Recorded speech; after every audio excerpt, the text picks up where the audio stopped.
day of the solstice, we are back. And unbelievably, we finished the book. We weren't sure we were going to do that this time around, however we did.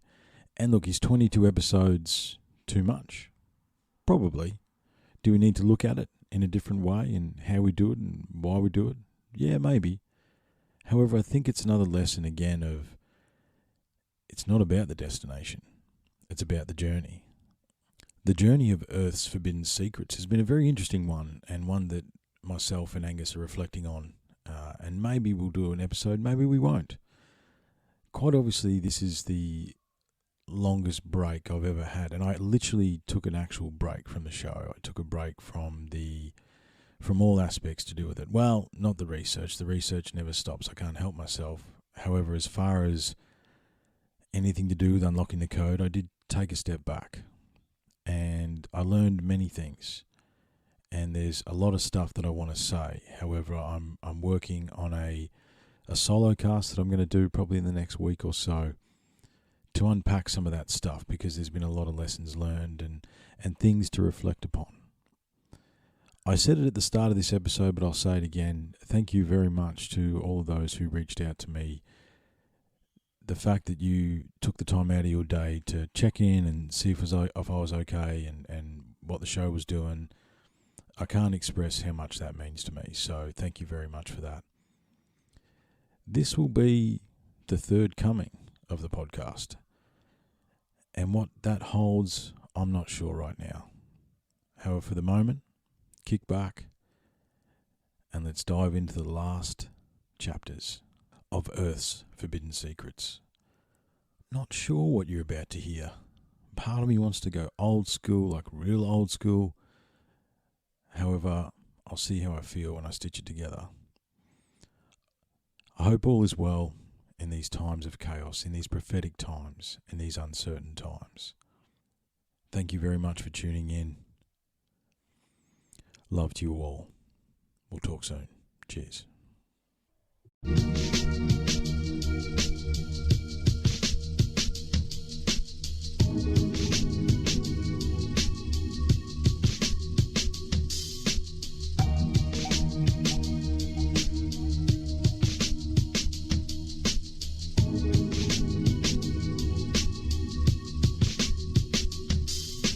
There's a poison in the structure. People suffer, people suffocate. We're suffocated daily, making our own bubble.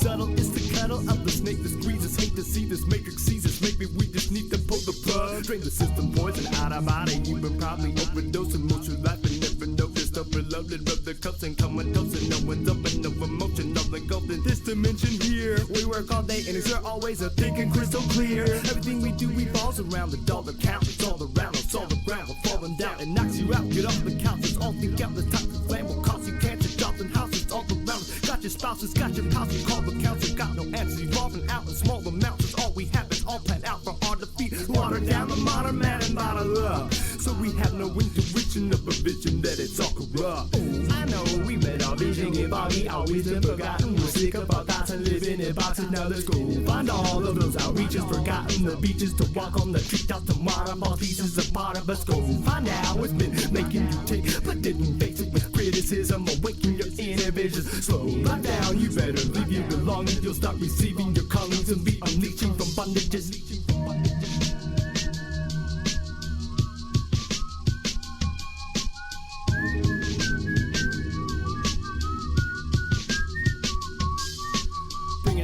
Draining it out, every day is about a way to get out.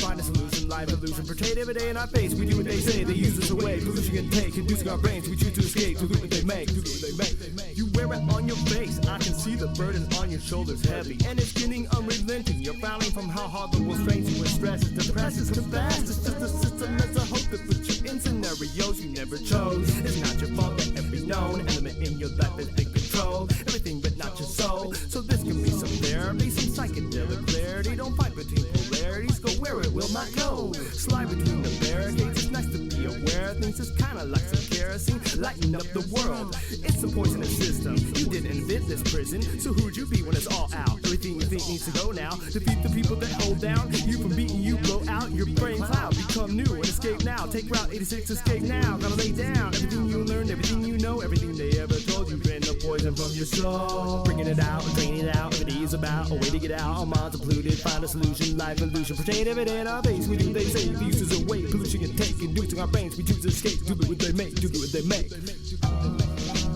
People beyond. People beyond.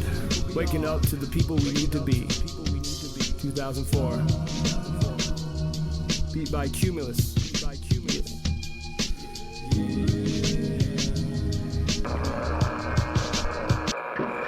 a shocking eruption of great electrical energy. I feel connected to all living things, to flowers, to some special spirit, and even to some great unseen living force. G'day everyone, welcome back. Mate, we are back. Sorry about no, I'm not really sorry about the hiatus. I had to take the hiatus. The hiatus is the hiatus, man. Yeah, I had to take the hiatus. And look, there's a larger episode that I'm working on in the background where I'm not to explain myself, but just the things that I've learned since I've been away, because it was a deep reflection and I've learned a lot. However, I really wanted to take just the first minute or so of this episode to say thank you to everybody who reached out to me over the last few months and touch base and basically sent the love to UTC and wondering where we are and what we're doing. And that was really humbling, and I really and truly appreciate it. So thank you very much to all those out there. And the downloads haven't stopped, man. It's been crazy. Peace and love. I didn't expect the downloads to stay pretty steady. You were saying the other night, they just kept chugging along. Yeah, they stayed pretty steady, man. So that's awesome. And thank you very much to all the new listeners and those, as I say, those listeners that reached out. I really felt that, and I'm really thankful and thank you very much. However, we're back. That being said, we're back, and I just played Angus so I sat down with Anthony from Encounters Down Under as we recorded this a few nights ago. He actually dragged me back onto the mic. And I said, man, you don't really, he goes, I said, you don't realize what you've done, have you? I said, I haven't been on the mic in a professional sense for months, right? But he dragged me back on. And I just played the 5-minute video that he played me. And it's basically the new UAP whistleblower, David Grosh. What are your thoughts, man? I told you, because I said, hold your thoughts. All right. So goes like this. Now, Something like I this. told you this one before, but I'll repeat it for everyone out there. This is possibly the best, well thought psyop that's happened for quite a while, or this is it. Yeah. Now, I sort of gave you the rundown as of my thoughts on if this is it. To me, it kind of, there's elements there that make sense. So, the drip feed through like Joe Rogan, other presenters, Jeremy Corbell, the Jacques Vallée, was it Matthew Fox? James Fox. Phenomenon. And, Moment of Contact. And I did watch Moment of Contact, and it's awesome. Pay the money. Give him his money. It's well worth it. It is good. Very long, and you do need to read in subtitles. Be prepared. Yes, there's a lot of subtitles. Yeah. So yeah, However, amazing. Was heavy. Amazing. Amazing. In Virginia, in Brazil, in '96, aliens crash landed and they caught them, right? And you say disclosure. Is this it? Or I mean, you take Bob Lazar, you take Corbell, you take Knapp, you take, you know what I mean? Or is it a massive psyop? What are they doing? Well, this is what I said. This is what I mean by it's very well thought out. They've had this in the works for a long time, right? And they've been holding off. And I mean, what better time for a psyop than there's a little bit going on. Then when there's a bit going on in the world, and there's been the most talk about some kind of possible third world and conflict between China and conflict between the US and Russia and all of this. It's the perfect time. It's a very good time. It's a perfect time. Well, not only distraction, but I think they're creating reasonable doubt. So from what we saw in that video, we've got a whistleblower who's telling a secondhand account of what's going down behind the scenes. Yeah. Well, yeah, he was part of the UAP task force that was investigating the phenomena. Yeah. And he's saying that they were held back from crash retrieval programs and, yeah, nuts and bolts stuff. So, is he legit? Well, he's legit either way, or He's legit either way, but is he a he's plan? legit, or is he told? Is he scripted? Is he told this is the release? Look, my bullshit meter didn't really go off. But is that because it's just really well done? Yes, that's right. Is it a well scripted? Yes. Yeah. A well learnt, obviously it's coming across very naturally. Yeah. From this guy. Yeah. There's a little bit of like. And see, Ross Coulthard's got a bit of kudos as well. He's been investigating the phenomena for a long time, and he's an Aussie bloke, so we got to give him. He gets an extra point for that. However, I don't know whether Ross would have someone that was a dodgy person as well. I mean, this is the thing, you got to look at it. Well, they say in the thing about the amount of checks that they've done in terms of like his backstory all checks out. But that's what I mean. Is it really well thought out? Has this been on the back burner for quite a while, waiting for the right time? And they've been prepped for 40, 50 years. Hang on. So I can give you a bit of backstory because I do listen to Where Did the Road Go? Good podcast. I can't remember. The dude's got an interesting name. Sorry, that's him. And he basically, he's like, oh, we have to do this, but it's disclosure again. Like he's fully, not that it's a psyop, but he's sort of taken the piss out of it a little bit. Yeah. And that's why I listen to him, because he's deep in the rabbit hole as well. But he's more in he's like, you start out nuts and bolts, then it moves to angels, demons, and Skinwalker Ranch and all sorts of weird paranormal interdimensional stuff, which we've spoken about in the past. And he doesn't really like Corbell. He's the other side of the coin. And he said that they offered that dude's story, to the Washington Post, the New York Times, like all the big ones, and they didn't take it. And it ended up on News Nation, and it was behind a paywall. I still haven't seen the full interview. It happened as we record this. It happened a couple of days ago. I know our brother Anthony from Encounters Down Under. He's, as soon as the link becomes available and it's a decent copy or decent take of the interview, he'll let us know. Yeah. Because that was just a 5-minute excerpt sort of thing. However, apparently they've been trying to get this information out as soon as possible. And it's like Jacques Vallée's releasing another book. Like they sort of went through, it's like a coincidence that this is happening and that's happening. And is it just to drum up publicity again? Because this is the same stuff we'd heard over and over again. I mean, it does, and it is. It reflects Bob Lazar's story. It reflects some of the stuff. But is it confirmation? Is this stuff coming out? So they've been trying to get it out for the last 5 weeks. Apparently, they've been like that's. So I don't know. Is there a timing issue there that needed to be done? So like that lends to the point. It's like, is it just a psyop? Is it, you know what I mean? Like there's a few questions there. And I'm not real sure. Well, mate, I think it's like everything. You got to come in with very low expectations, and then if anything comes of it, then you're pleasantly surprised. Yeah, that's right. I mean, you know what I mean. But it's when you look at it like that, and we just played that video before we turned the mics on. It's nothing we haven't heard before it, but it's from a different source. Yes, right? And it's more specific wording. And I love the government's wording. We haven't actually found or crashed it. They were very specific. Like you didn't have to be that. I said in the show I did with Anthony, you didn't have to be that specific when you spoke about that. Yeah. You know what I mean? And this is what I mean by providing reasonable doubt. It's actually poetic. It was beautiful the way in which he's the sort of confident whistleblower. Yeah.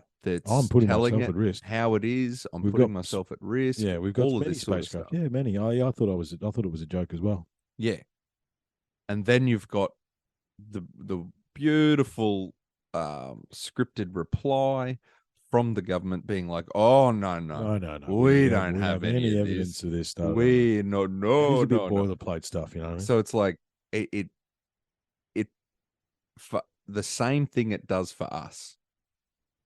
It provides reasonable doubt to the point where that has to be on these other countries' minds. Yeah. That are like, Well, the other do thing, they? Don't they? so another We shout don't out, know what they've got. the Unexplained Rundown, another brother, Grant Levac, and he's our resident UAP governmental expert. And he within the release that's been in is that there's been a meeting with the Five Eyes, and the Five Eyes is Canada, Australia, UK, America, New Zealand. So that means Australia has been briefed. Yeah. And to date, we've had no response from the Air Force. Well, no, Grant had a response from the Air Force. The Air Force basically said, we don't look into that stuff. This is not the right format, or this is not the right department, or whatever. You know what I mean? Standard boilerplate. Yep. Thanks, but no thanks. Nothing to see here type response. So, look, the plot thickens, and I wouldn't be surprised if he is telling the truth. However, I wouldn't be surprised if it's bullshit either. You know what I mean? That's exactly what I'm saying. I wouldn't be surprised either way. It fits both things. It's well done. It's a beautiful coincidence that the kind of the same thing that lends it to being a psyop is the same thing that lends it to being true. Yeah. So it's like, whatever, man. I've got my popcorn. Yeah. I'm watching. Yeah, I'm just you watching. got me. I'm just watching. I want to see where this pans out. However, for the UTC listeners, see Moment of Contact. It's creepy and excellent all at the same time. 100%. However, we're going to dive back into the book. And do we say we're going to finish it? Is that what we're doing? No. No. We're going to have a good hard crack. We're going to have a crack at it. But I'm not going to promise anything. No promises. At all. No promises, no mistakes. Okay, so I'll crack on. We were talking about the biblical code when we finished off last time. And we started. Do you want me to go first, just because you're finishing off your dart? No, I'm good, man. You're good. I'm good. I'm Beautiful. feeling the vibe. Well, you fucking head back in, mate. You got it in 3, 2, 1. This is Divine Codes, brought to you by Triff Dog. Any search for the key that may break the Bible code, the ark in which it was hidden, and the enigmatic obelisk just keep pushing. that was mentioned by the code. Geez, Rusty. Drosnin discovered another truly enigmatic message that said "steel vehicle," which was crossed by his vehicle he threw into the sea, which was somewhat bizarre statement to find in the Bible code. Drosnin was stunned by these results, and further investigation of the code in search of its key produced even more cryptic results. Garden of Lisan was found, Lisan, and then I will place the language gene was crossed by I will make intelligent. Bum, bum, bum. Now, thoroughly perplexed, he continued, soon discovering all in one area code, key. His tablet vitalized the obelisk and the origin of it. This is the area of the engraved letters hidden, which was crossed by birth pangs of language. That's all very cryptic and interesting, isn't it?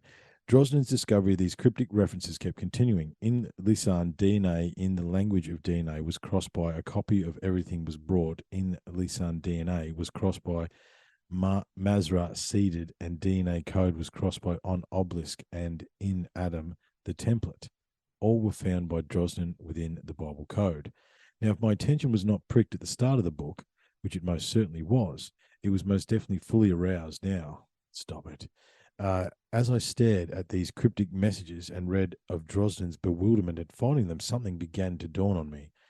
When I had read Michael Drosnin's books, The Bible Code and The Bible Code 2, maybe we should put a pin in those two, I was dumbfounded when I saw the cryptic clues he was receiving in his search for the key and its mysterious encoder. What struck me was these clues sounded awfully like references to the ancient Sumerian account on the arrival of the Anunnaki and the creation of the man by genetic engineering and more. In the Bible code, we see he threw his vehicle into the sea.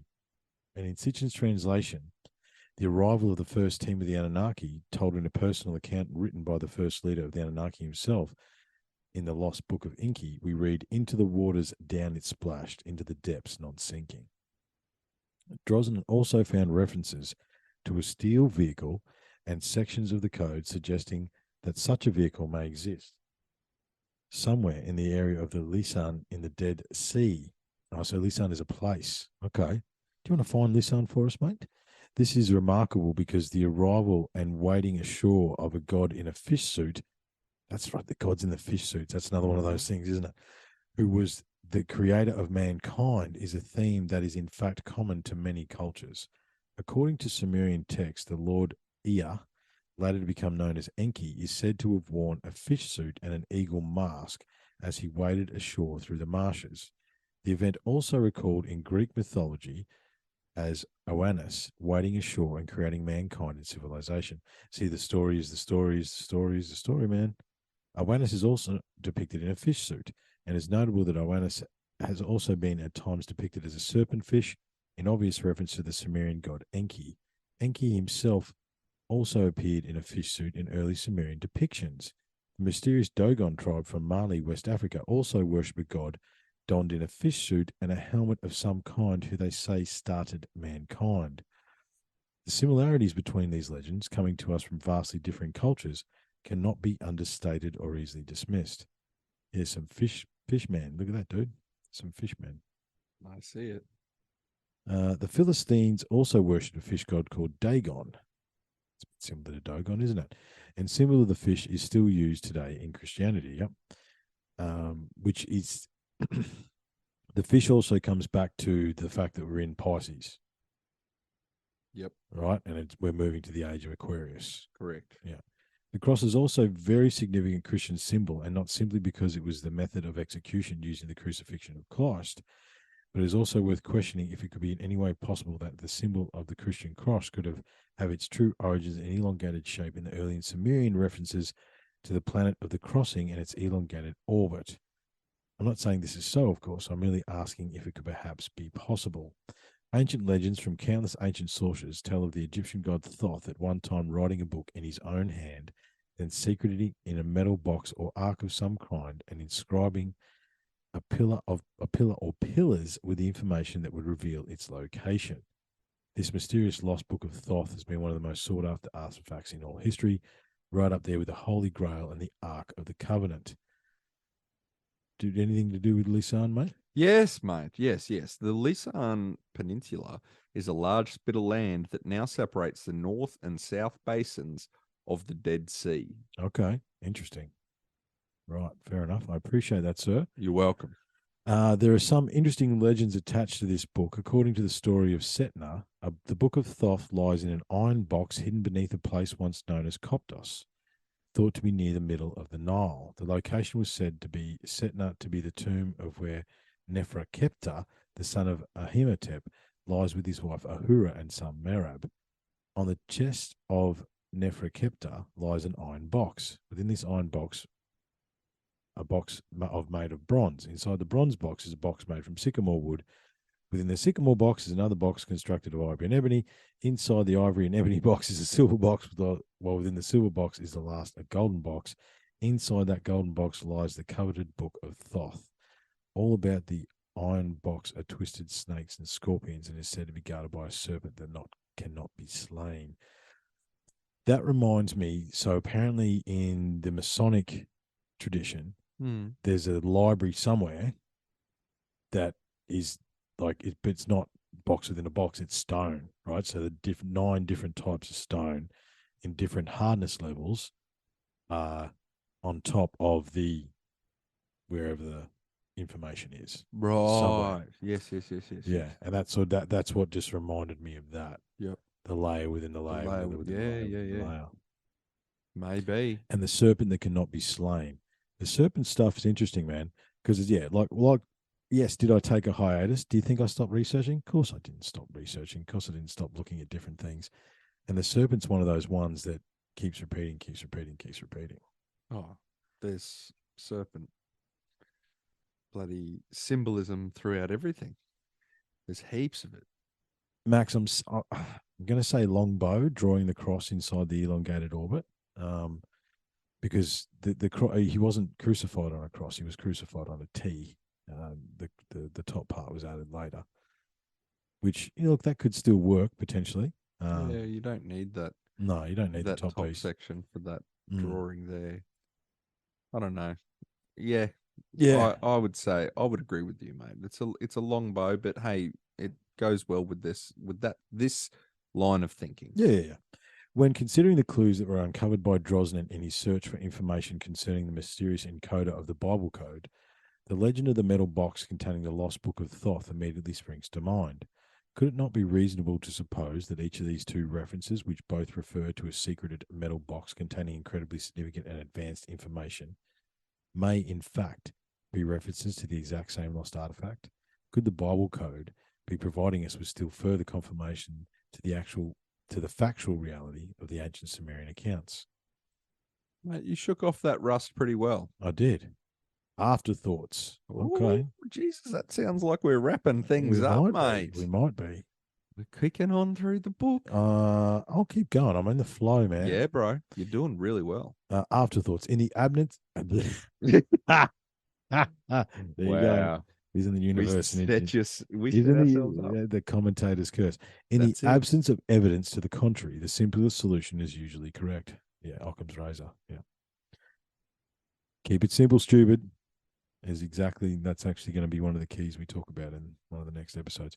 Although Darwinism has stood virtually unchallenged and has also been generally regarded as fact in the academic community, and the biblical story of Genesis has managed to maintain its tenacious, though now somewhat precarious, grip on its own captive audience, we have abundantly shown there are numerous types of quite significant other evidences which greatly question the validity of both theories, even to the point of utterly disproving them.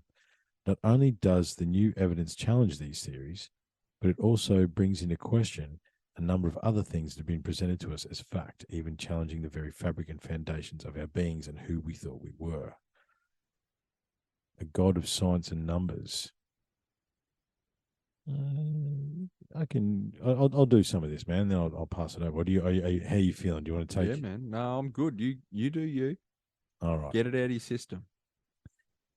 A god of science and numbers. It should by now be abundantly clear that not all in our history, or indeed our world, is what appears to be.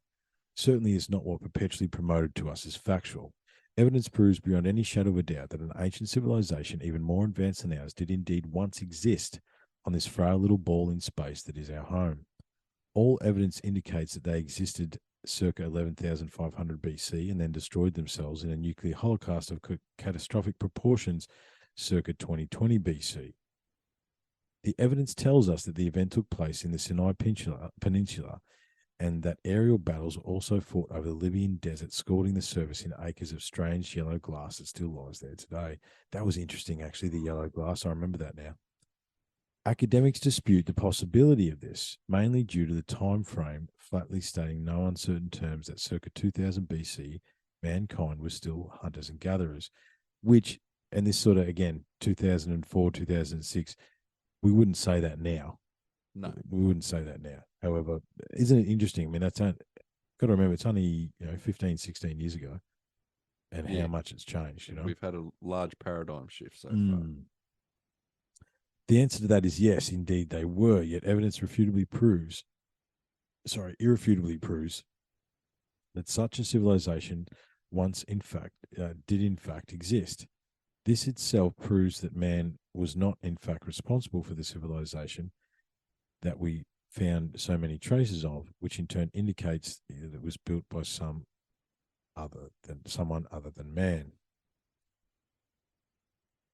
The obvious conclusion is that it was built by exactly whom all the legends of all cultures say it was built. It was built by the gods of ancient legends.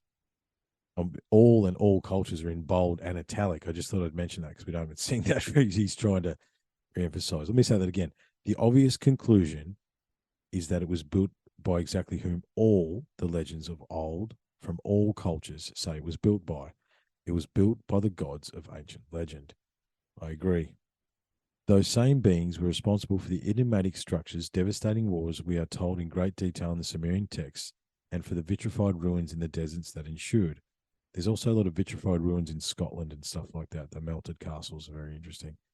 The gods from ancient Sumer, who are also well known in Egypt and Babylon, Greece, Rome, and India, the giants of South American legends, who are also mentioned in the biblical text as giants and named in the Hebrew Bible as the Elohim and the Nephilim, those who are from heaven to earth came, those whom Sumerian texts call the Anunnaki.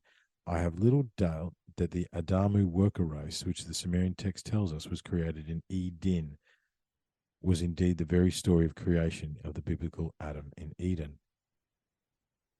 That the event was once common knowledge can clearly be seen in our modern medical symbol. Does it not seem strangely coincidental to you that the modern medical symbol consists of two intertwining serpents surmounted by a sphere and two wings? I've thought that it's a very weird symbol to just, it is what it is. You know what I Yeah. mean? There's so many of those symbols. Yeah. But why is that it? It just is, man. That's the symbol for this. That's the symbol. It's Why? like, but why did they use snakes and Yeah. wings and shit? Yeah, What? yeah. What's going on there? Yeah. Yeah. Here we see a perfect representation of DNA that has been in use for centuries and since long before the discovery of DNA. It is quite obvious that the symbol does indeed represent the twisting nature of the human genome and its creator Enki, who is also signified by the symbol of the serpent. I believe in the modern medical symbol is probably even a representation that signifies the actual event, the very moment when man was created in the Anunnaki Medical Center in Eden, that has remained a surprisingly consistent state and actually changed very little with the passage of time. The Mesopotamian tree of life, with the winged disc representing the home of the creator of the tree and the planet Nibiru at the top, to the Olmec tree of life. That was me. Missed it. The Olmec tree of life. The Olmec tree of life, to the Greek caduceus and the staff of Asclepius, and then through to the modern medical symbol. All these symbols, both ancient and modern, are a clear representation of what we know to be the spiring double helix from the form of DNA in figure 168, many years, even centuries before it was discovered. And this is the thing, that what we don't understand, that the joiner that we probably didn't say before, is that the medical symbol's been the medical symbol for thousands of years.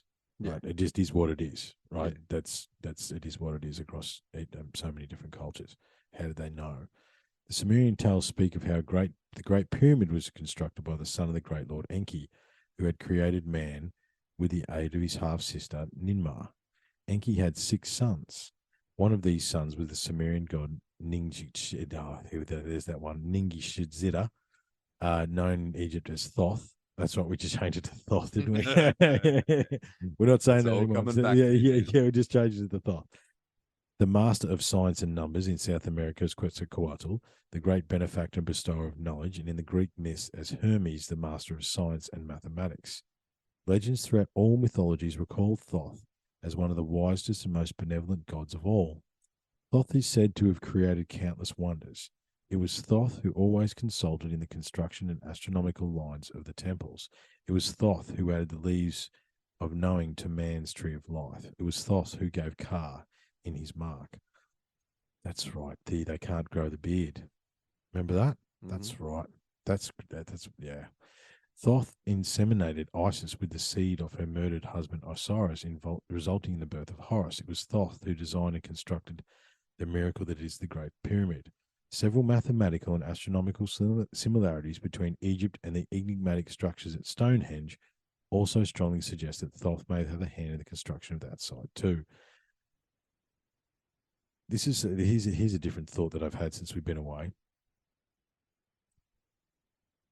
Was there blueprints? Was there templates? Like, this is how you build your temple. With if you've got standing stones, this is what you do. If you've got enough stone to build a pyramid, this is what you do. It's got to face this way. It's got to do this. It's got to do that. We talked a lot, and we have talked a lot about the scientific / spiritual culture that once existed, right? Last time science and spirituality were one, which is where these stones come from. I think that's what it is, because it's a half learning, half spiritual experience. Do you think there was like a traveling builder? You know what I mean? Was there a set of blueprints? Because if you think about it, they are very similar around the globe. This is a good point. You know? Yeah. Because it's like, you take Stonehenge. since this was written, Stonehenge has been scanned multiple times, and there's circles within circles within circles around Stonehenge now that they can see, which makes it even more an even more sophisticated astronomical calendar that they're trying to figure out. We're keeping you up, mate. Yeah, mate. Hey, You're boring me. Have a swig, mate. Have a swig. There's some caffeine there. Get that into you. Legends throughout all mythologies recall Thoth as one of the wisest and most benevolent gods of all. Thoth is said to have created countless wonders. My dulcet tones is just putting you to sleep, man. Just lulling you to sleep with ancient mysteries. Just leave it and read the book. We're getting to the end, remember? It was Thoth who always consulted in the construction and astronomical lines of the temples. It was Thoth who added the leaves of knowing You've gone up. to man's tree of life. Have I? Or has he gone around in circles? No, he's coming back around. Is Yeah. that a Oh no, typo? actually no, I've gone up. It was Thoth who gave Ka in his mark. Thoth said, yeah, hang on a minute. Da, da, da, da. Several mathematical and astronomical similarities between Egypt and Stonehenge. That's where I was. Legends tell us of Thoth writing a secret book containing all the information and knowledge he had learned from his father Enki and all the knowledge he had acquired himself when the Anunnaki left Earth. Thoth is said to have then hidden in a secret and secure underground location and to have then inscribed information pertaining to the book and maybe more on pillar or possibly even two pillars. These pillars or obelisks were known to the Greeks and the Phoenicians as the pillars of Hercules. I was just about to say that. The Egyptian historian Manetho mentions the existence of two such pillars and tells us that Thoth inscribed the pillars with hieroglyphs containing all the ancient wisdom. A golden pillar inscribed with hieroglyphs was also described by Plato. Alexander the Great is reported to have inspected large pillars of gold bearing unusual hieroglyphic markings. Proclus mentioned that Crantor visited Sais in Egypt and had been shown a golden pillar inscribed with hieroglyphs. Where are the pillars, man? Where's the big golden pillars, dude? Where are The protectors have fucking captured everything, mate. Yeah, they've taken them away. They've taken them away. Hiding the knowledge. Would you like to take over? Sure. All right, take over, man. Here we go. Here we go. A Jewish historian called Josephus mentions that Thoth inscribes inscribes some pillars with knowledge in order that wisdom and astronomical knowledge should not perish, and described two pillars, one of stone and one of brick, in which is inscribed this knowledge of posterity, said pillars still existing in the land of Syriad to this day. Let me have a look at Syriad. You all right, mate? Too much carbonated drinks. So I would suggest that maybe there's a possible third pillar. Because if you remember the triptych, with the masculine, the feminine. What if the third pillar is like the Rosetta Stone here? You need the other ones. Could possibly be. The secret and scientific information most valued by the Anunnaki is said to have been kept on small devices that you could hold in your hand, similar to modern CDs. The texts called these enigmatic objects MES. The MEs were said to contain the secrets of the tablets of destinies. These have been assumed by many as being either astronomical information or fixed flight plans. Yeah, here's the diagrams. The diagrams, the tree, the tree of life. It looks like DNA, all that stuff. Yep. Celestial orbits and flight paths that were unalterable, among other things, having such an in-depth knowledge of the celestial and mathematical workings of our universe as the Anunnaki seem to have had. May the tablets of destinies not have also contained information on the destinies and both alterable and unalterable fates of mankind, and even the gods themselves. The tablets of destinies were said to be the most coveted and also the most closely guarded of all the Anunnaki technology. The Bible code itself states that it was done on a computer. Could it be in any way possible for the information contained and hidden within the Bible code to have come from the computer disk-like MESs or MEs of the Anunnaki? And could it also be possible for Thoth to have encoded all the information contained on all of mankind's tablets of destinies within the narrative of the one book that he knew would last this long on Earth, so the information would not be lost? Can I, just insert it? Because I went looking for Syriad, right? Yeah. Because the Syriad doesn't seem to be a place anymore. But I came up with the pillars of Seth. And because we're talking about pillars, I might just, so this is from, of the Syriatic, this is actually Josephus, we just heard about now, right? All these, the sons of Seth, being naturally of a good disposition, lived happily in the land without apostatizing and free from any evils whatsoever, and they studiously turned their attention to the knowledge of the heavenly bodies and their configurations.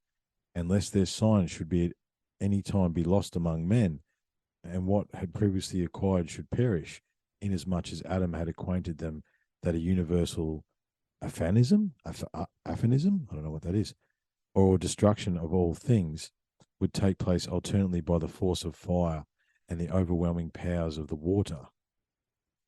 So is he describing asteroids hitting and then a big flood there? They erected 2 columns, the one of brick and the other of stone, and engraved upon each of them their discoveries, so that in case the brick pillar should be dissolved by the waters, the stone might survive to teach men the things engraved upon it.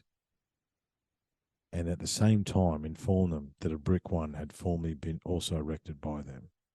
So that, it remains even to present day in the land of Syriad. And I couldn't find where the land of Syriad is. So, but anyway, that's what this is some of the research that we're talking about. Bit of Josephus coming through. So this next line is interesting. Could he have then hidden the code to unlocking the book? Perhaps even the enigmas, MES themselves in a vessel, chest, or ark somewhere underground. Maybe in the land that was the dwelling place of the last Anunnaki ruler on Earth, known in Egypt as Sin, and whose land still bears their name today. Sin's land, Sinai. Could the lost book of Thoth actually have been right here under our noses all along, hidden within the Bible? Was it Thoth who appeared to Moses on Mount Sinai? Was Thoth the one who made an appearance that day as the Hebrew god Yahweh? Could Thoth, the Sumerian god Ningishida, the great master of science and mathematics, the master architect, builder of the pyramids, and creator of the calendar, actually be the encoder of the mysterious and so very accurate Bible code? As a side note, in Sumerian texts, we are told of the existence the mysterious objects known as MESs, that they were small enough to hold in one's hand and yet contain vast amounts of information. This description constantly brings to mind something along the lines of our modern CDs or portable RAM drives. You got to remember this is pre-smartphone. That's exactly right. Yeah. The Sumerian tales tell of Lord Enki being the custodian to the MESs or the apples, and also the androids or the whatever brand you wish to align yourself with. Yeah. We all know it's a personal fucking extension of our consciousness. That's right. And also of Enki setting up mining operations in the Abzu, which has now been clearly identified as Africa. In considering this, one's mind is immediately drawn to the hundreds of mysterious small metal spheres, some with parallel bands running around them, that have been found and continue to be found in deep underground mines in Africa at an impossible strata depth of 2.8 billion years. Chapter 2, Riddles from the Past. Yeah, I was going to say, remember they're the balls that they move on by themselves. Yeah. They had them on display in some museum, and every time they'd put them somewhere, they'd come back and they'd be like they're in a static, environment that no one's got, no one's going in there. And they'd put the balls in overnight and they'd run away or something. Remember that? They'd move on by themselves. I don't remember that They're, part. well, I don't know whether it was this or whether that's something else that I picked up along the way. However, there is these balls with Yeah. the lines on them that he's talking about. Yeah, And they move. They seem to move of their own volition. fair enough. I don't remember it. Yeah, there's a story there. I don't know where that came from. That was, you got to remember that the back blocks are Oh, bro, they're there's dusty. a lot. Yeah, Man. but they're dusty as well, and they're rusty. Like There's a lot back there in the yeah. Smithsonian, my friend. there's currently dudes in my mind. There's currently dudes with dust blowers. Like, hang on, man, Yeah, we've got to bring up all this information again. You just got to picture those warehouses. Yeah, full of exactly. stuff. Yeah, exactly. Yeah. Could there be a link? It's an interesting thought, to say the least. So that's the link back to the mining. Yeah, the silent occurring. spheres. Yep.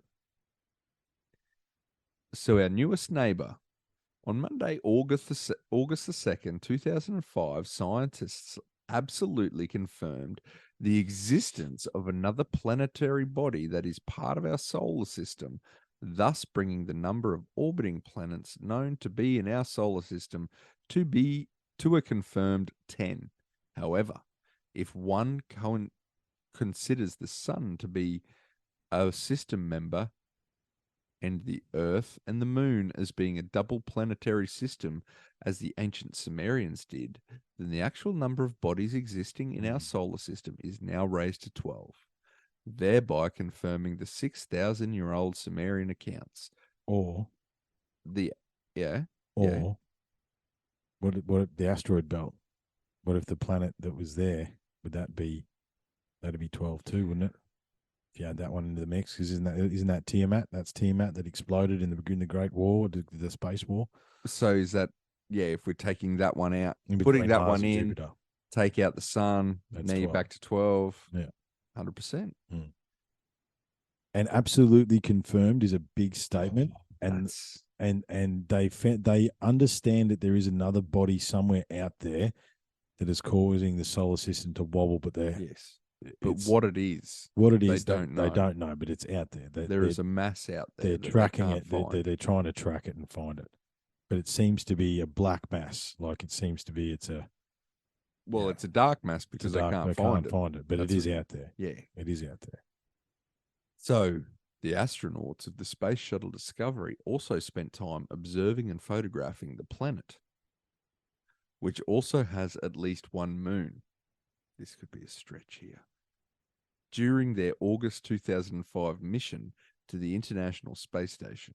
Okay, keep going. This could be not in our thing, in our register, because it may have been debunked. Yeah, keep going.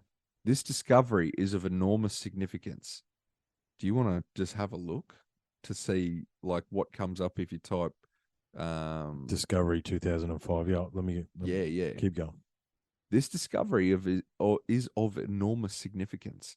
As yet, too little is known about the new celestial body to announce anything significant, except that it is most certainly there. Even its actual size is still a matter for dispute. Some have estimated its size to be smaller than Pluto. Yeah, this is the thing they can't find that we're talking about. Some have estimated it to be larger than Earth, because I remember the story being it's estimated to be smaller than Pluto, but it has a gravitational influence that is greater than something of that size. Yeah, that's right, because it's causing the wobble. Yeah. Yeah. Some have estimated it to be larger than Earth. As yet, the planet is still too far away to be certain of much at all, except the fact that it is definitely orbiting our sun. However, since this planet was first noticed in 1985, again in 1995, and is now easier to discern and has just been positively confirmed as a solar member in 2005, it is then reasonable to assume that it is slowly getting closer, which indicates the distinct possibility that it follows a vast elliptical orbit. This fact is also of significant importance because it also validates the Sumerian accounts. The official NASA press release, number 05-209, reads as follows. Yeah, okay, yeah, this is it. Yeah. Scientists discover 10th planet. And this is where 10th planet jiu-jitsu came from. Yeah, exactly. This was all around that time. Yeah. Planet larger than Pluto has been discovered in the outlying regions of the solar system. The planet was discovered using the Samuel Oschin telescope at Palomar Observatory near San Diego, California. The discovery was announced today by planetary scientist Dr. Mike Brown of the California Institute of Technology in Pasadena, California, whose research is partly funded by NASA. The planet is a typical member of the Kuiper Belt, but its sheer size in relation to the 9 known planets means that it can only be classified as a planet, Brown said. Currently, about 97 times further from the Sun than the Earth, the planet is the farthest known object in the solar system and the third brightest of the Kuiper Belt objects. It will be visible with a telescope over the next 6 months and is currently almost directly overhead in the early morning eastern sky in the constellation of Cetus, said Brown, who made the discovery with colleagues Chad Trujillo of the Gemini Observatory in Mauna Kea, Hawaii. So do you want when you're ready, do you want, I've got some stuff. Okay, and David Rabinowitz of Yale University, New Haven, Connecticut, on January the 8th. Give it to me. So apparently it's called Eris, and the initial thing, 10th planet discovery. This is the top of Google, and this is Google, obviously. Yep. Because Eris was initially thought to be larger than Pluto, it was described as the 10th planet by NASA in media reports of its discovery. Okay. Yeah, the planet, see, this hasn't been officially named yet. It's currently 97 times farther than the Sun. And then it says, so just going through the things, there is no known planet X or 10th planet in our solar system. That's from Starchild. So, but this is Google. So, because the thing is, we're currently down to 8. They've even kicked Pluto out. And look, I'm not saying that kicking the god of everything out of the solar system was a good, Yeah. I don't know whether that was a good idea. Reflecting, like when we kicked Pluto out, if you think what happened after we kicked Pluto out of the solar system, things haven't been real great down here on old Earth land. So true. So it might have been a good idea. It might not have been. Yeah. Might have took not taking that lightly. Yeah. Eris minor planet designation 136199 is the most massive and second largest known dwarf planet in the solar system. It is a trans-Neptunian object in the scattered disk and has a high eccentricity orbit. Eris was discovered in January 2005 by Palomar Observatory, named after the Greco-Roman. And it's this, interestingly, it's the same picture. So we've taken no other photos of Eris since 2005, apparently. No, well, it was only viewable for another 6 months and then it disappeared. Remember? Yeah, that's what right. That's what he just said. Yeah. Overhead in the early morning eastern sky in the constellation Cetus. Yeah. But all right. So that's it's interesting. But obviously since then we've moved on. We've kicked Pluto out and we've renamed them planetoids. Yeah. They're now moon-like. Do you know, to the point where they've kicked Pluto out is that my kids are learning a song at school and Pluto's in it. It's like, yeah. Yeah, they have. It's been excluded only because of like size and stuff like that. That's like we've just redrawn the line in the sand. Yeah, because they were going to have to start adding more planets because our telescopes are getting better, so they're finding more shit further out. Mm. You know, they said it's the third brightest in the Kuiper Belt. Mm. So what are the other two? What's the other two, and how big are they? How big are they? So they were like, nah, we've got to draw a line somewhere. You know what? We're going to kick Pluto out because Pluto was smaller than Eris. Yeah. So they were like, Pluto's closer. We found it first. We can't do that. But we're going to kick it out because it's smaller than Eris. And then they're now called Kuiper Belt objects. Yeah. Again, kicking Pluto out of the solar system. Small planetoid objects. I don't. It's just, I mean, and that the very fact that we kick, I'm just going to rant for a second. The very fact that we kick Pluto out of the solar system shows the incredible hubris of man. Yeah. Like Pluto is mentioned in every single one of these old stories going back thousands and thousands and thousands of years. Here we are about 2015. Nah, fuck it. Pluto's not a planet. You're out, mate. You're out. That's it. You have no place in our society. You're done. Anymore. You're gone, man. Oh my God. Anyway, Pluto's definitely a planet. And every time my daughter says Pluto's not a planet, it's a planet. She gave me the whole scientific explanation of why Pluto's not a planet. I said, I don't care, sweetie. Pluto's a planet. Trust me. Pluto's in there. Yeah, it's in there. So's Eris. So, yeah. Well, how many is there? But it wouldn't be, okay, if it is Nibiru or, so let's say it's Nibiru, right? Because that's the theory. That's the sphere we're playing in right now, Yes, okay? yes. Nibiru would be bigger than Pluto. And if Eris is it, obviously it's a solid metal ball with a magnetosphere, because if it's causing the disruption to the solar system that apparently this planet is causing, I don't think it's Eris. I think maybe we just found another planetoid. Exactly. But is this hard little ball that crosses our orbit, is it just one big magnet and just drags rocks Mr. through it? Destructible. Yeah, just, you know what I mean? This indestructible little missile just here we go. What if it just pops out the other side? Because, like you said, it's solid. What if here's a theory?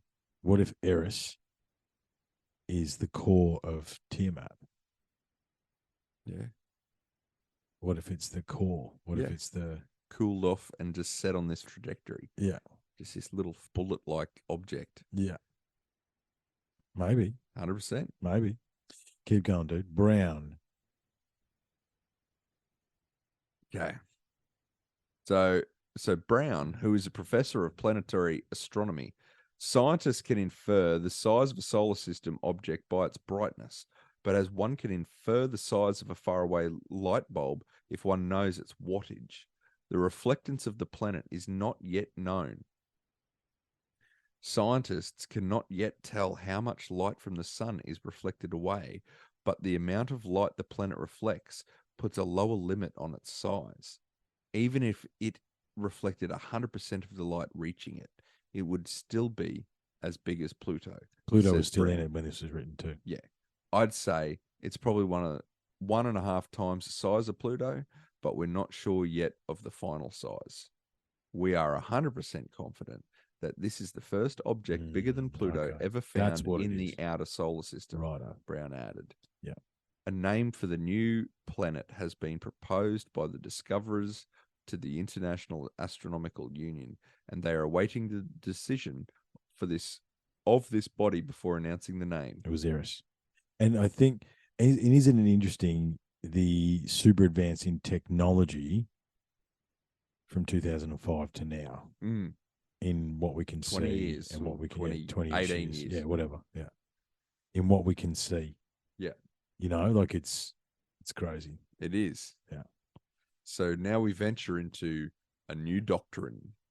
Religious texts and mythologies from all quarters hint something really big happening at the end of things. In the Bible, it says the end of days will be as beginning days, but that was at the beginning. The Sumerians tell us that it was an enormous and devastating cosmic collision. Is that what the end times will be? Is that why the ancients were so obsessed with the calendar and the movements of the planets? Was it to track these orbital periods so these times of mass extinction could be predicted? Is that why they dealt with such enormously long periods of time? A good deal of the evidence that we have previously discussed says it may well be so. If the Mayan long count was indeed started by Thoth, could that be the reason why it is a count of 432,000 years? The Sumerians tell us that this same period of time, 120 shars, or 432,000 years, is the time that had passed since the arrival of the Anunnaki and the deluge. Are these types of events to be expected when another 120 shars has passed? The Bible and many other texts say that the end times will be as the beginning times. The Sumerians say cosmic collision. It seems apparent that Nibiru seems to cause a great deal of mayhem to the inner planets, not on its every passage, but certainly every few orbits, and a new planet has just now come into view in our solar system. It is urgent that some group of scientists and mathematicians begin constructing a computer simulation to see exactly what the orbit of this new solar member is and what harm the close passage of such a celestial body may actually cause. And that's the problem, isn't it? Is that they haven't been able to track it. They lost it. Even I don't know whether they lost Eris, but whatever it is out there, they thought they had it and they lost it. That's what my memory's telling me. I think so. Which is funny because old mate did say it's only going to be visible for another 6 months. Mm. And then where was it going? Mm. Where was it disappearing? Yeah, was it coming closer? Was it moving further away? Was it behind the sun? Like, where's it coming from? Exactly. Mm. So,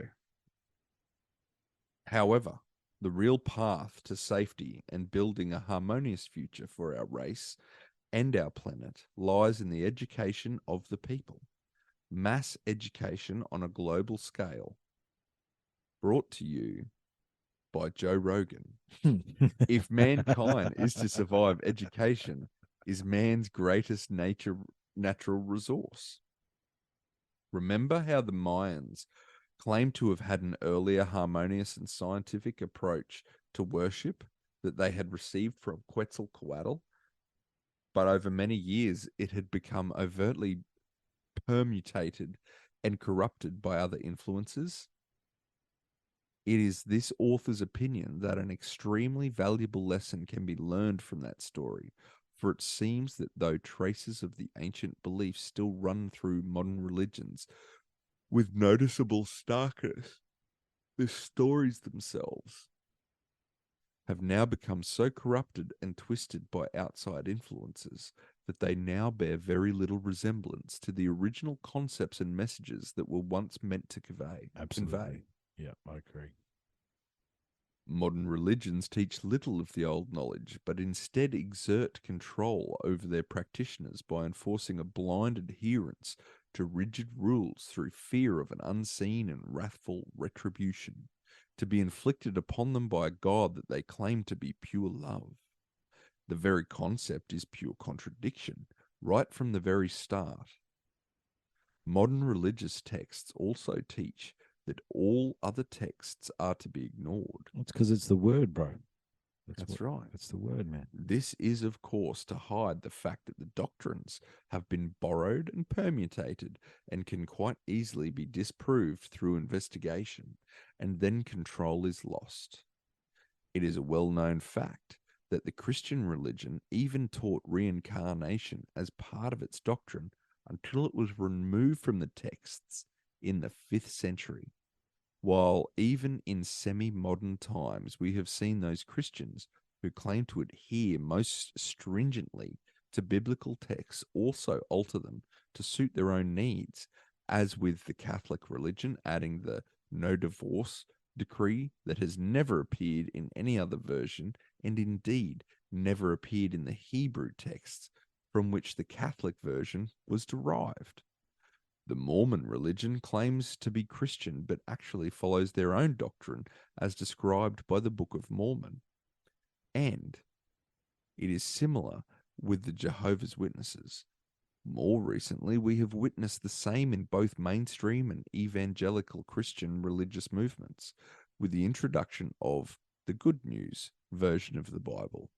Even a cursory glance reveals that almost every word of the original text has been changed to produce modernized and very slanted versions, and in some cases quite inaccurate translations of the original stories, making any serious investigation or assimilation of the true textual concepts quite literally impossible.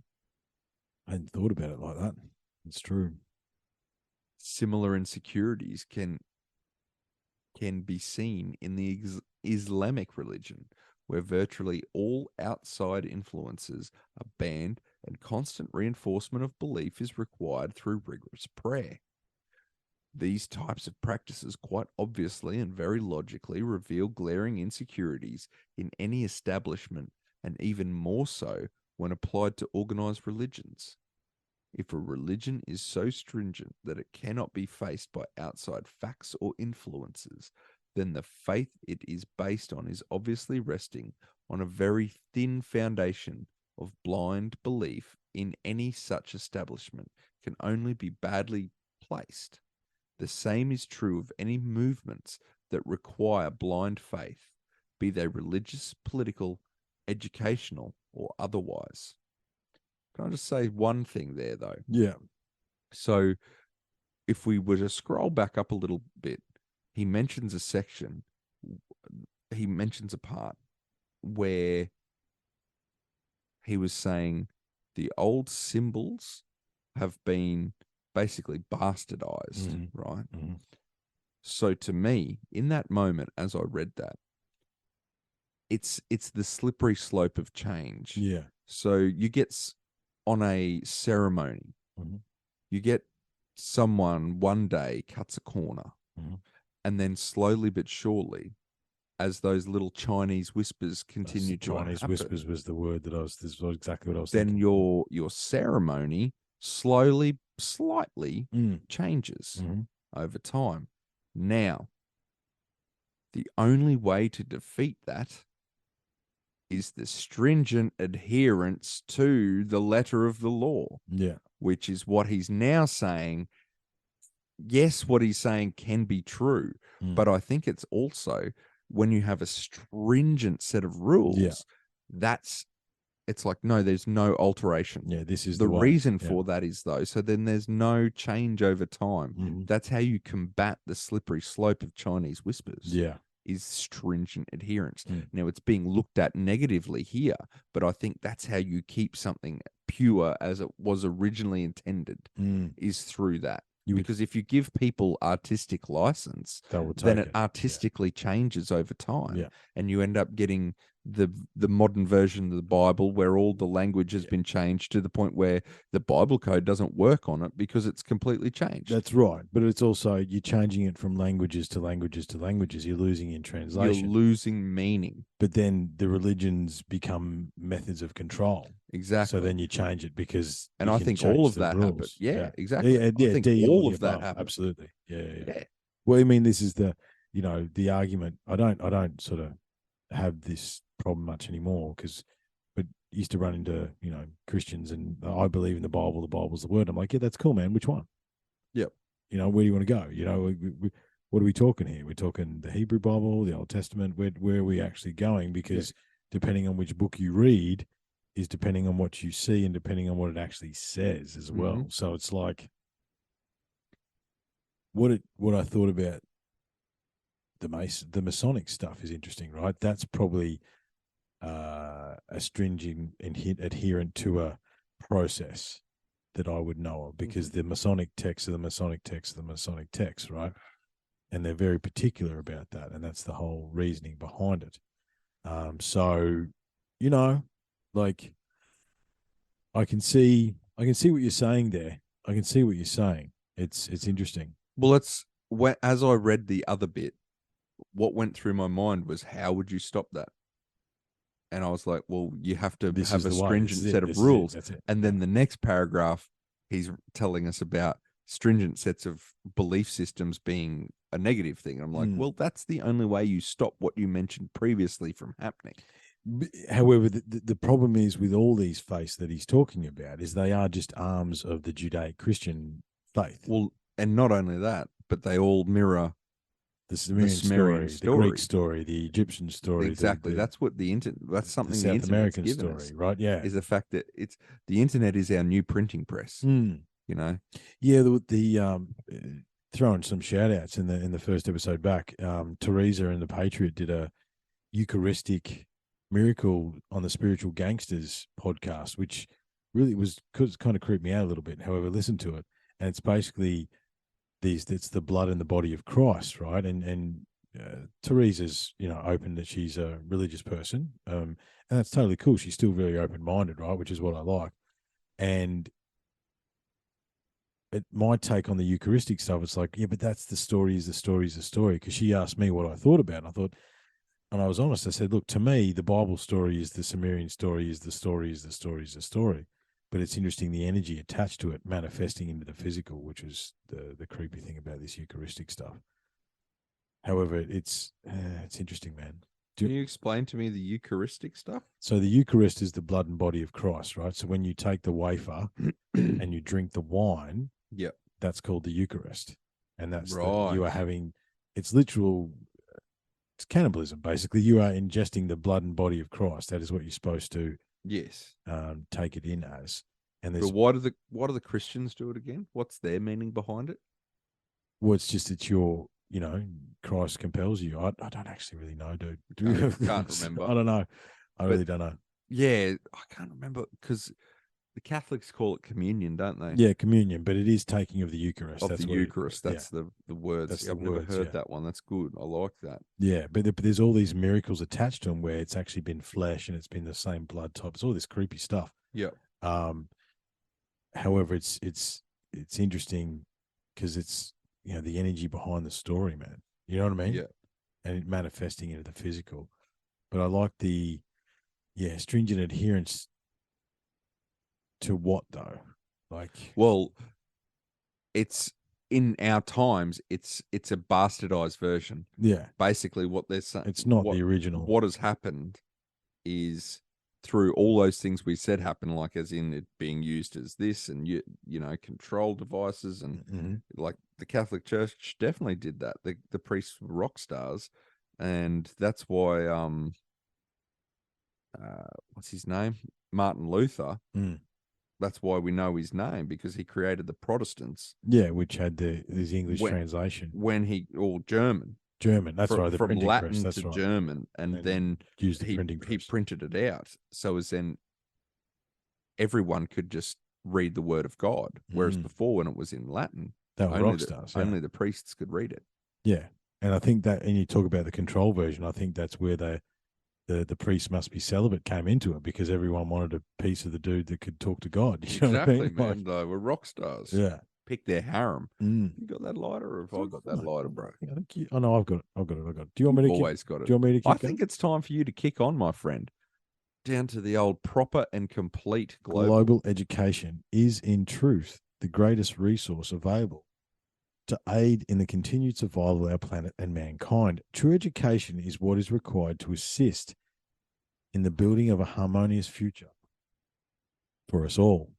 Yet so stupid is the modern political mindset that in 2005, a television news program, in an appalling and almost unfathomable lack of intelligence, compassion, and reasoning, I personally heard the Australian Minister of for Education at the time, Mr. Brendan Nelson, actually comment that in his view, education is a privilege and not a right. Well, let's not start that. And just consider for a moment that this mental midget was actually in a position of power and is able to make decisions that affect our children on a daily basis while openly maintaining this type of unconscionable attitude. Not only is Mr. Nelson profoundly stupid and an obvious fool, but when his ego and position of power is combined with the stark realities of his obvious intellectual inaptitude, it all compounds to make him a very dangerous fool. Well, that's the politicians being dangerous fools is a very, that again, didn't get any better, Max. Did not. It's been very prevalent this whole time. It did not get any better, man. And it is starkly obvious now.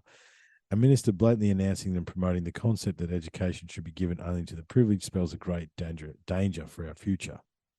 Manipulation of education is an interesting one as well, isn't it? Education is mankind's greatest resource. Proper and truthful education would dispel 90% of mankind's afflictions. The repression of real information and true education can be held solely responsible for the situation the world now faces. 90% of all wars that have been fought in the last 2,000 years have been waged for religious or territorial reasons. Yet, as we have seen, all religions ultimately stem from the same source. We have easily seen how much the earlier Sumerian story, from whence all the creation tales originally came, encompasses them all in an extremely scientific way. We can see quite obviously that ancient man has no religion as such, but instead had a deep knowledge of true reality, a science and religion that were integrally combined into a way of life. If all mankind was truly educated and the true source of all religions, how could there possibly be wars fought over doctrines described in books? Still, many other wars have been fought from a lust for power and an expansion of national boundaries. But if all mankind was truly educated in the actual realities of our history, and accepted each other for who they were, what power would be needed by individual countries? Another hidden but simple truth is that behind each one of these wars has been one controlling banking system that has profited greatly from each conflict. Yes, the military-industrial complex. Another, I mean, this is, are they '05? So they just got into Afghanistan. Yep. Yeah. Somewhere there. Somewhere Okay, there. I I don't don't know. remember. But yeah, 20 years of waste and billions and billions and billions of dollars. And now the Taliban is the fifth largest military in the world.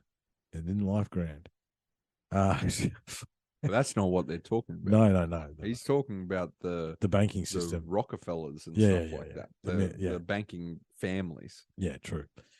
I just threw that in there. which also have links into everything you were talking Exactly. about. Yeah. That's who funds everything else. But they're above that. They're sort above of, that. That's yeah. the next level. Yeah. Yeah. Throughout this entire work, I've attempted to remain neutral. Have you, Max? And have attempted to avoid any political viewpoint either one way or the other. I've tried to remain Maybe focused. politically he's remained neutral. He's He hasn't mentioned politics very much. No. So yeah, you could say that. I've tried to remain focused on the matter at hand, which is one of history and not political commentary. However, in closing, a few points need to be mentioned. In this author's opinion, that the world needs to drastically rethink its approach to pretty well most things about our societies, our past, and the direction we need to take for the future. Things have gotten incredibly bad since the tragic events of September 11. Although it is not the purpose of this book to comment on who the actual perpetrators were or what their reasons may have been, it must be noted that since that day occurred an escalation in the suppression of information, more wars of contrivance, and further erosion of human rights has been taking place on a daily basis in all countries of the world, and on a scale that has never before been seen. Wow. You'd never believe what they did in 2019, my friend. Yeah, exactly. Yeah, 2020. Well, see, the thing is, Max was on the front lines in 2020, 2021, man. He was right in there. I am going to try again to get in touch with him. In third world countries, it is happening by violent and oppressive means where possible, and though free trade agreements or the manipulation of currencies by large banks where needed. In civilized nations, it is happening through more nefarious and ambiguous means. And it was nefarious and ambiguous for a little while, but now everybody just knows it, right? It's yeah.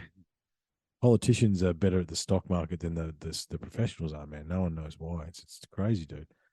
It's like they've got inside information. Who would have thought? Yeah. They are in their own way no less oppressive, as in the gradual and subtle dismantling of various national constitutions and everyday rights of the people in order to protect them. It's all for your safety, man. Trust us. It's for your safety. Trust us. It's for your safety. From a shadowy, ill-defined, and wholly manufactured enemy, or an invisible one, Max. They are getting away with it through a constant barrage of propaganda. It should also be noted that in this has only been made possible due to the fact the American government is now firmly in the hands of the military-industrial complex that President Eisenhower in 1960 warned the people to vigil for and to make sure it was never allowed to happen. Well, it definitely happened and is still happening.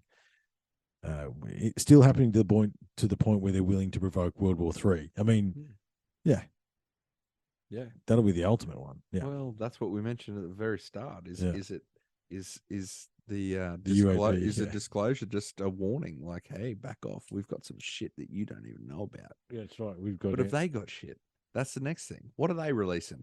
Well, Russia's got stuff, man. You would have to say. Just trying to have shit. Yeah. China's been so quiet for so long. We haven't even properly researched their pyramids. No, well, the pyramid. They're on a 100-year plan, man. We don't know what we're doing tomorrow. They're on the long plan. Yeah, they're good at it. Yeah, it's a bit scary. Well, with their pyramid thing, I mean, that's the whole pyramids in China thing. I think the story I know comes from Hancock, where he's like he finally spoke to someone in China and asked them about what are the pyramids. He's like, we got time. We'll figure it out. We'll get to that. Yeah, we'll do another thing. Yes, it's not important right now. In many ways, it is very obvious that the closed societies we've constructed for ourselves are virtually always dysfunctional. Yeah, well, is it admirable quality to take pride in one's heritage and to be proud of one's nation? No, it's not. It's not, man. That's not. You can't do that anymore. But in reality, a great deal of mankind's true heritage has been robbed from us. This is true for all nations, while nationalism in its present form can never have any possibility of succeeding in any concept of a global family. Nationalism undermines the very concept of humankind peacefully coexisting on one planet. It has become quite obvious that we'll never learn to function as a responsible species that can live in harmony together, while each country and each faith continues to embrace concepts of a national, racial, doctrinal, or religious supremacy. True. Love is the answer. We got to realize that we're all the same. That's true. It is clear that the world needs to be governed by one competent and just global body. Yet the key words here are competent and just. Can such a thing be possible What with the did I current? say to you in the message today? Yeah, We need a one world government. Yeah. Possibly led by the illuminated ones. yeah, but who's the eliminated ones? Yeah, isn't that interesting? 20 Who years. watches the watchers? Who watches the watchers? Exactly. Can such a thing be possible with the current oligarchy of liars and bankers who are presently in control of the world's No. resources? No. Actually, remember, this is prior to 08. This is prior to the collapse as well. So, like it's Yeah, man. Very prophetic words. it's interesting that to look at it in retrospect. Being the ones who will bring about such a governing body. Like, what did I say to you today? Klaus Schwab's got it, man. It's all good, dude. He's all over it. Yeah.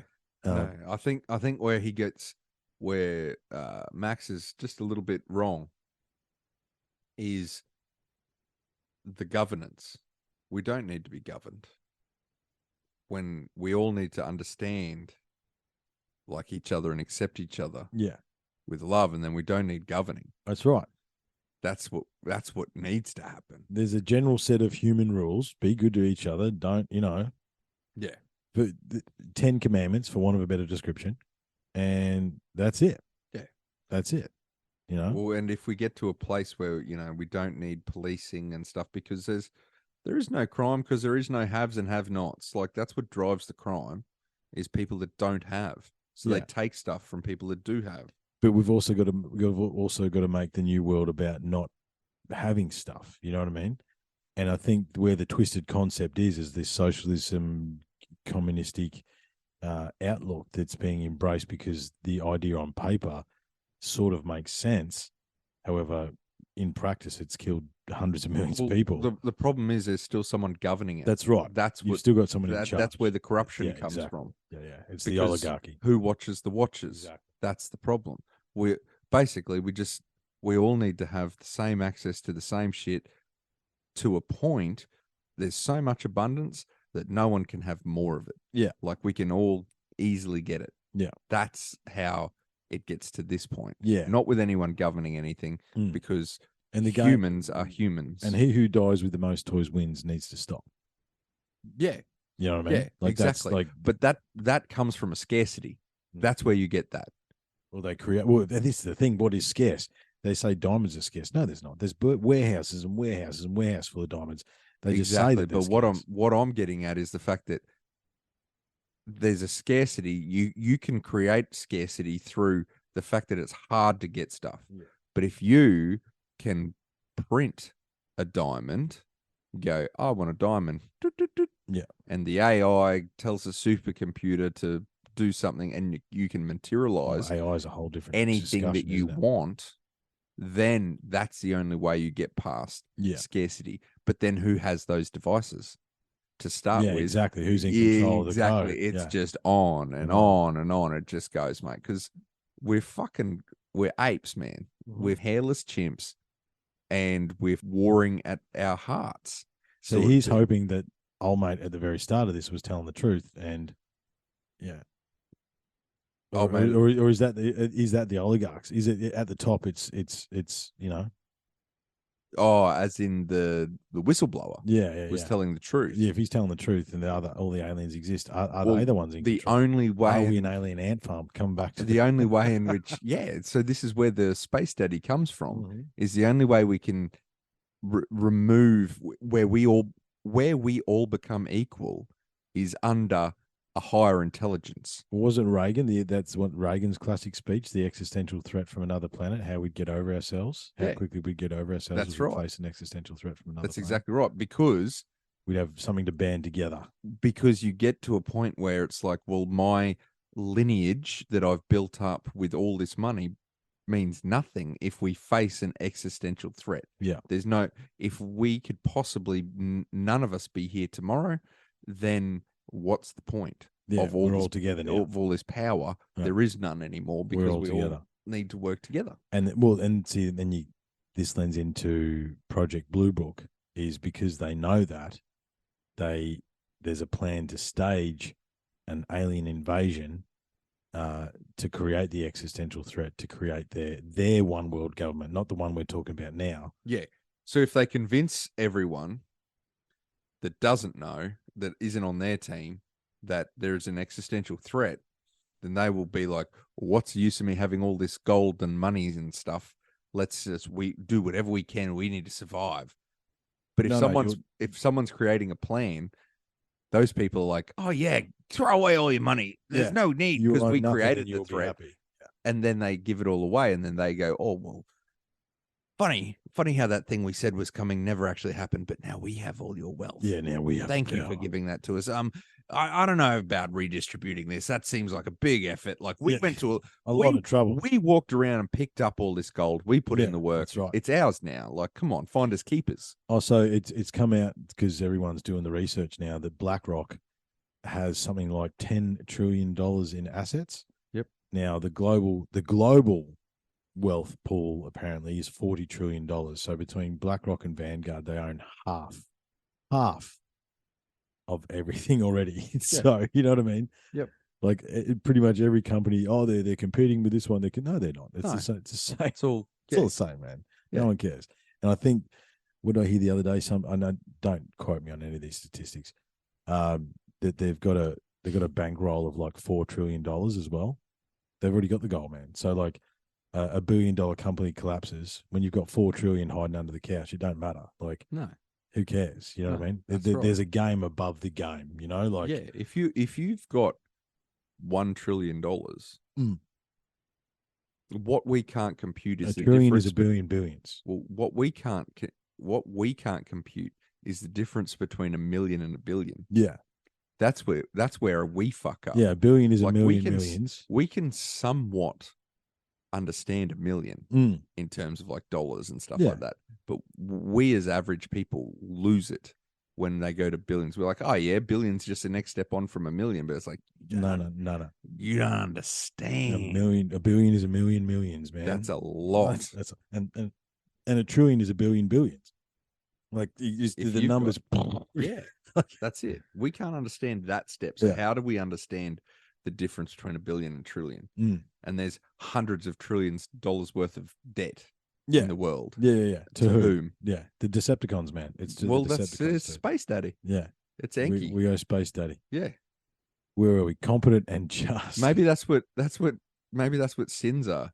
You know, and we'll forgive your sins. Yeah. It's actually your debt. Your debt. You pay your we debt to forgive the Space your Daddy. debt to the Space Daddy. We forgive it. Maybe that's what it is. Who knows? There you go. Or does this concept spell the introduction of a one world government where the majority is controlled by the few? The fascist New World Order that may have been feared for so long, the new Reich we are now even seeing erected by the Bush administration and the UN. Yes. However, they're literally. Have you seen all the major leaders in the last like 2-3 years? No. This is the time for the Great Reset and the New World Order. The New World Order. The new like it's just they've inserted that into the zeitgeist. Yeah, man. It's just we just don't even pay attention to it anymore. Yeah. It has not been my desire to attempt to say for certain whether the true answers to the mysteries of our past tie in Darwinism or religion, whether the data that has been provided to us by the ancient texts and monuments is correct, or to confirm the validity or accuracy of the ancient Sumerians' account. My main desire has been to provide the reader with information so they may investigate further to make up their own minds on these matters. However, if there is an even remote chance that any of these tales could be true, then they hold grave and important information for all people, all races. Where are we at, man? Where are we at?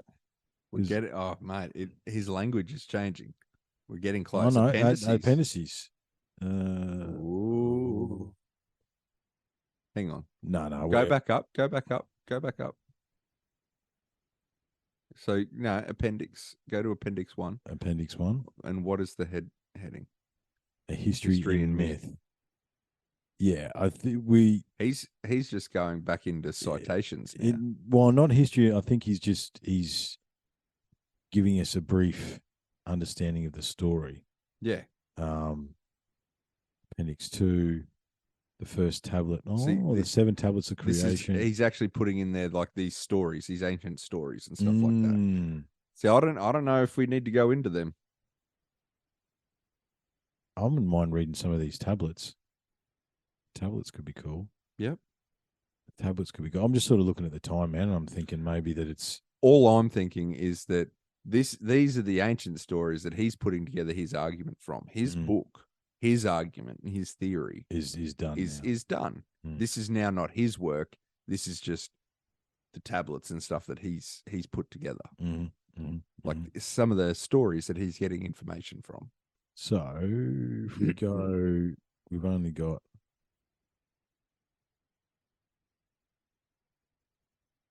where were we? We've only got a little bit to go. So if we accept that this is the end of the book, there, I'll just finish it, and then we'll wrap it up, man, because it's only that much. Let's do it.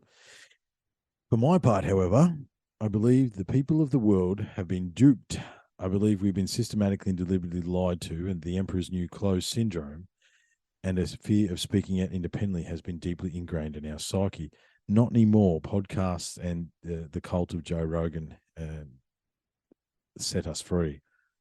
As our solar system orbits our sun, and our sun in turn orbits its own parent star, Oberon, then in turn Oberon in turn orbits another star, and so on throughout a galaxy. Our galaxy itself orbits are in a black hole at its center. Our solar system is located at the very outer reaches of the Milky Way.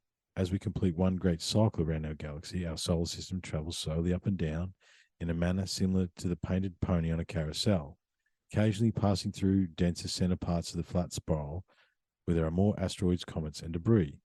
We are currently in one of the more dense and more active section of the galaxy and are due to complete one of these great cycles in 2012. That's right, it's before 2012. Forgot about that. The long count of the Mayan calendar due to come to its conclusion on December 21, 2012 reveals an ancient awareness in this great celestial cycle, as does the number 432,000 or fractional divisions thereof that is found virtually in all mythologies. Obviously, we didn't die in 2012, or maybe we did. I don't know, but I'm pretty sure we didn't. Well, we just may have completed one of the long cycles. Well, no, this is the point. See, since 2012, the calendar's been looked at again, and it's the end of a cycle. And they're basically saying 1960 to 2040 is the end of that cycle, which then reflects the Pillar 43, Göbekli Tepe, which then reflects blah, blah, blah, blah. Yeah. Yeah. The dawning of the age of Aquarius. Yes. Yeah. Well, it's a hard one. I believe Randall, because Randall knows, but he says it's difficult to try and say when the age of Aquarius, actually, whether we've started or whether we're about to start. It's an interesting question. We've examined some very important facts throughout this work. We've seen that ancient knowledge of the zodiac irrefutably reveals advanced scientific know-how in ancient times. We've seen it proven that man could not possibly have evolved from apes, and that a human genome is a mere 200,000 years old. Is that 600,000 now? I think it's 600,000 now. Yeah. It's more than 200,000. I think it's 300,000. 300,000? I don't know if it's. Oh, no, it could be 3. Oh, yeah, you could be right there. But we'll call it 3. There's so many different ones; it's hard to keep track. But then, if you bring into account the footprints, right? What are the footprints? Well, I start giving up. Yeah. You know, it's like I don't know. It's a long time ago. Like you know, we've all lost faith in institutions these days. So who knows? Like, yeah. Who fucking knows? Yeah, that's very hard. That's a very good point. Hard to keep up. Is Pluto a planet? Is it a planetoid? I don't know what is. Yeah. Isus in there, whatever her name is. I can't remember. Yeah. We have learned that many ancient accounts of the wars of the gods can be adequately verified, and that these beings in question were in fact no more gods than you or I. We have learned that polar reversals and other cataclysmic upheavals are a proven and scientific reality, and seen that the great civilizations have indeed come and gone in our planet's history. We have found credible data to suggest that such upheavals are triggered by predictable, regular celestial events. We have learned that other important lessons from observations, such as the features on Mars, from observations of the comet Levi-Shuramaker 9, and indeed from traces here to be found on Earth, that is, that comets and or asteroids do actually hit planets. In this author's opinion, that instead of focusing our attentions on wars of contrivance in support of corporate control of resources, thinly veiled as a fight against an unseen or shadowy enemy of pure invention, we need to focus on the real issues at hand that are affecting our planet. I believe in all relevant data concerning the issues raised in this work should be investigated openly and en masse. In writing this book, my main desire has been to simply alert you to the fact that these historical anomalies and religious texts exist, and of the scientific, anthropological, astronomical, and geological and genetic studies that have been mentioned. It is my sincere hope that this book will serve as a starting point for you to now go out and research the accuracy of the information that is presented to you in these pages for yourselves. Just the mere existence of the many anomalies that have been listed in this book is enough to demonstrate that our past is quite obviously not what we have been led to believe. This fact alone makes it at once worthy of further investigation by any reasoning individual. Well, there's thousands of us now, man. There's thousands of us trying to do this stuff now. You'd be proud, Max. Yeah. It is not my desire that you blindly believe anything that is written in these pages, but that you now use your powers of reasoning to investigate this information and decide for yourself where the real truths may lie. The fact also remains that the Bible code is a reality. It is there. I personally believe that it is imperative that an independent scientific research team be able to investigate the Lisan area of Jordan in an attempt to locate the artifacts mentioned by the Bible code. I wonder whether that's been done. Perhaps Drosnin is confining his searches too much. Many obelisks have been removed from the areas in question. That's what I mean. They moved obelisks everywhere. Mm-hmm. Perhaps all the obelisks now found throughout the world should be examined for clues that may help to reveal the location of the mysterious metal box mentioned in the code. The box that may well contain the lost book of Thoth, for I believe that it may indeed be one and the same. I also feel it may be prudent for someone to design a 3D computer program to track and predict orbital movements of our newly discovered celestial companion in relation to the rest of our solar system. Specifically, what kind of effect its close passage would have upon the Earth. Unfortunately, the regions of our Earth where the answers to many of these questions may lie are kept in a constant state of strife and political tension. Due to this fact alone, most attempts to uncover the truth in many of these matters have been and still remains extremely difficult. Since 2002, an act of ecological, historical, and cultural vandalism has never been before seen or imagined in these areas have been further devastated by the unwarranted and ruthless bombing campaigns that have been recently carried out by the USA's Bush administration. From this point, any future chances for research into some of these areas, which are in fact some of the most important and relevant areas of our planet, have also now been dramatically reduced. The continual use of depleted uranium weapons in the region by the illegal and totally unprovoked invasions of Iraq and Afghanistan has reduced the entire region to a toxic and highly radioactive wasteland. Yeah, we look, and they did do that, the uranium weapons, and that's actually how he ends it, man. That's how he ends it. Then it's the appendices, and look, I'm going to have a look through those. I reckon we do these maybe as a bonus. Yeah. Later on, I would like to read these. Yeah, we might come back in a So- little while. let's just go down. Let's just read out the titles, because you can look these up yourself as well in the meantime, Yeah, well, because these are available for everyone. yeah, a history in myth. Okay, So a history. So this is a little bit more Max. This is his interpretation, but then we've got Enuma Elish, the Babylonian epic of creation from the 7 tablets of creation. I would like to read these. Yep. I would like to go through those, but yeah, you can pick those up anywhere. That's me again. Then we have, there's 7 tablets go on for a little bit, don't they? They go on and on and on, don't they, actually? What are we doing here? Where are we up to? 248. Oh, appendix There we 3. go. Now appendix 3, The Mayan calendar, which is, the Mayan calendar ends in 2012 at this point. So that's a different one again. And then appendix 4, the Hopi Blue Star prophecy. I'd like to read this one too. This would be cool. And that's it. Then the sources. Look at that. We are officially done, mate. Officially diddly done. If you can believe that. Well, ladies and gentlemen, we got there. We We didn't got promise there. anything, but we got there. And that's what I promise you every time. Yeah, ladies. we did.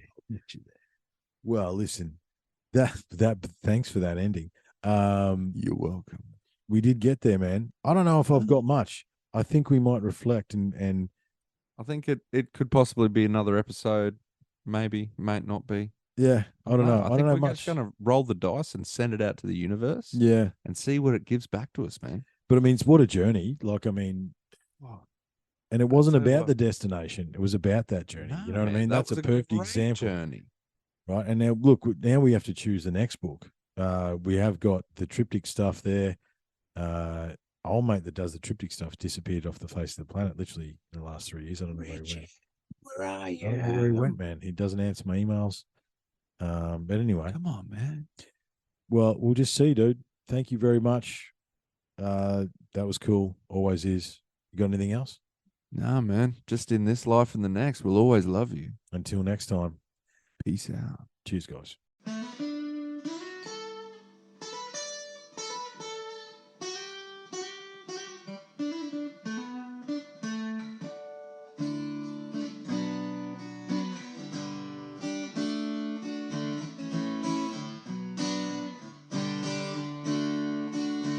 Me and all my friends were all misunderstood.